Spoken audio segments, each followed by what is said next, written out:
Hello guys. Today is Monday. It's 5 at the moment o'clock. Yeah, 5 a.m. In the morning. The roads are quite empty. I think everybody's sleeping really. It's just me and my book and my tea. So anyway, I'm just gonna continue on with the book How Full Is Your Bucket? Sorry, I just dropped something. And last time, the last time I talked about the book, and I was reviewing the book, we talked about how negativity can affect the whole organization. So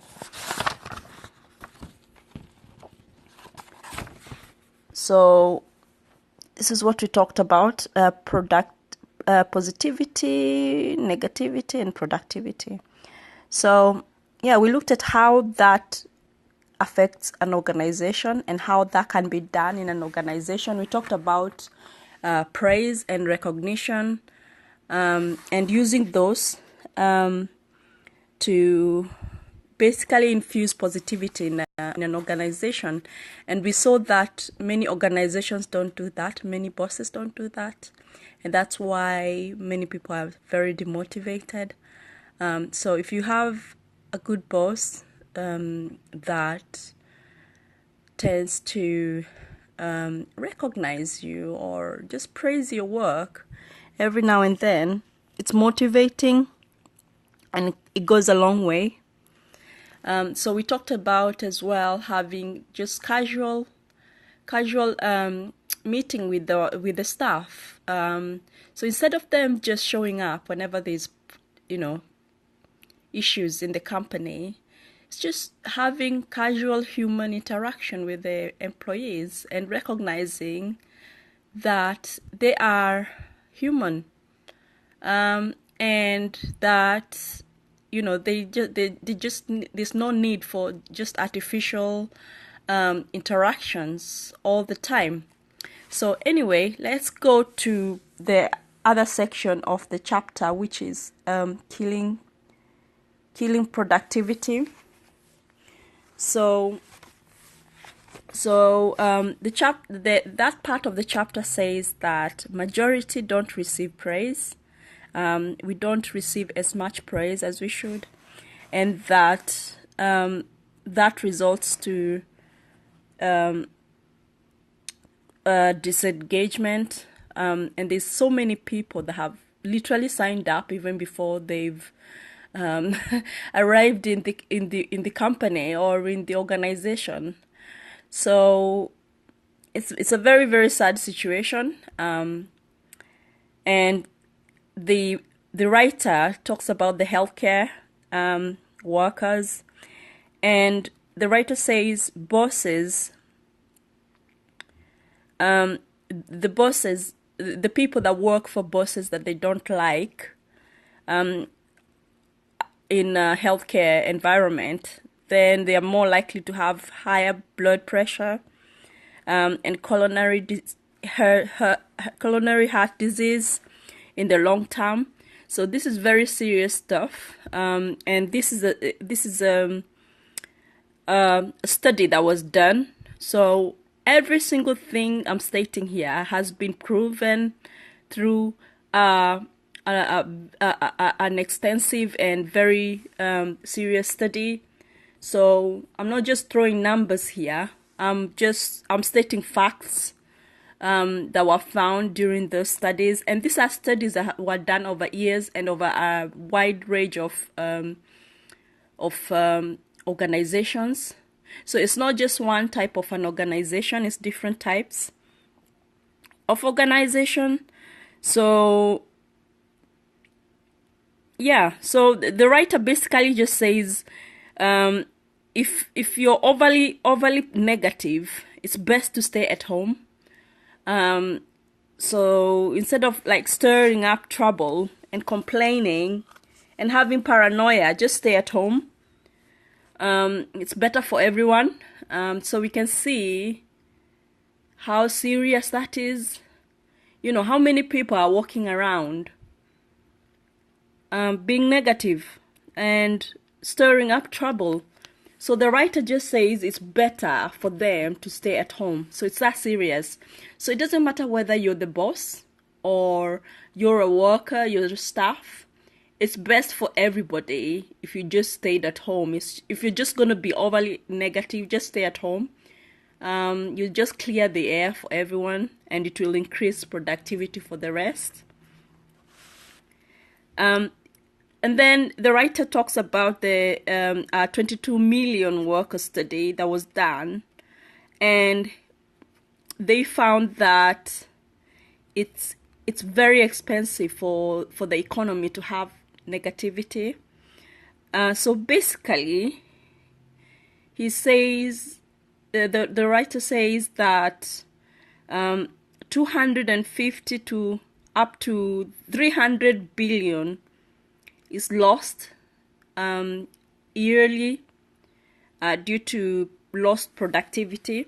So I would appreciate that this study was done in America, but I would assume that that sort of a ratio could be applied everywhere worldwide.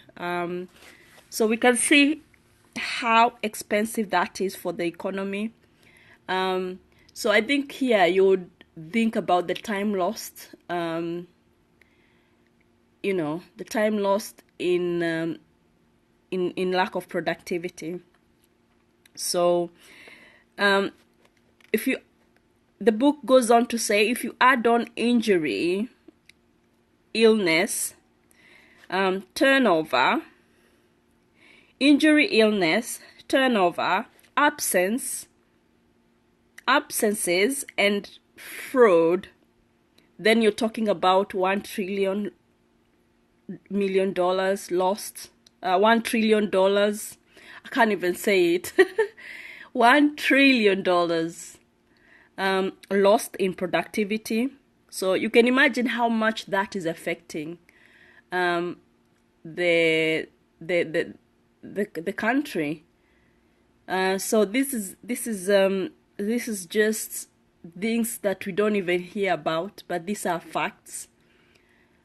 So yeah, that's a lot of money lost. That is a lot of money lost in an economy. So I would assume that's why you find that some countries are more productive than others. Because they receive praise and recognition, and as human beings. So there's better ways of increasing productivity rather than just the usual way of increasing salary. So yeah, and I think I totally agree with the writer. So we've seen as well that disengaged employees brings other down with them. So they are in a sinking ship, and they bring every single other person that they interact with down with them. So what I've taken from this part of the chapter is that if I'm not productive, then it's best I stay at home. It's best that I don't interact with anybody, because at the end of the day, it's not fair on everybody else. So yeah. So I hope you liked it, guys. I hope you liked that part of the review. So yeah, I'll see if I'll do another part of the chapter tomorrow, so that I can get the book done and just keep the flow going. Because what I don't want to keep doing is to start on something and then not finish it. So yeah, so the next part of the chapter will be about spiraling downwards. Don't know what that means. So yeah, hope to talk to you guys tomorrow, and I hope you have a lovely day. I'm not sure what the weather is like. It looks like it's gonna be blue skies. See? looks like it's going to be blue skies. But yeah, you never know. So yeah, have yourself a lovely day. Yeah, hi Sarah. I hope you join tomorrow. I'm going to be talking more about productivity and how that affects us. So yeah, it's around 5. My kids are still sleeping. So I'll just talk a little bit about ourselves and how we need to improve, improve our own lives and invest in our own self-development for our kids. We need to become better people ourselves, and we need to stop making excuses and just making time for our self-development, because at the end of the day, these kids will grow up and have their own lives. So we need to build our own lives with the little time we have. So yeah, that's why I'm taking this time to develop myself and actually read a book. And by me reviewing the book, then I'm sort of learning and also increasing my what is it called?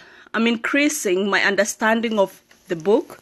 So the book again is How Full is Your Bucket, and I've learned so much from this book. And I would highly, highly, highly recommend it.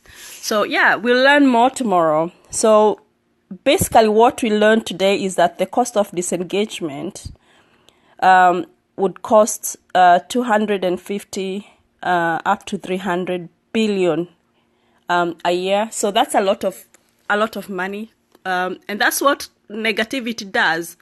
It costs a lot, not just financially, but the quality of life. You'll basically have a worst quality of life if you're just going to be a negative person, and it's going to cost you your health as well, and also friendships as well. So nobody will want to associate with you if you're the kind of a person that is always negative and never seems to be positive about anything. So have yourself a lovely day. Thank you for joining me. Thank you. Bye.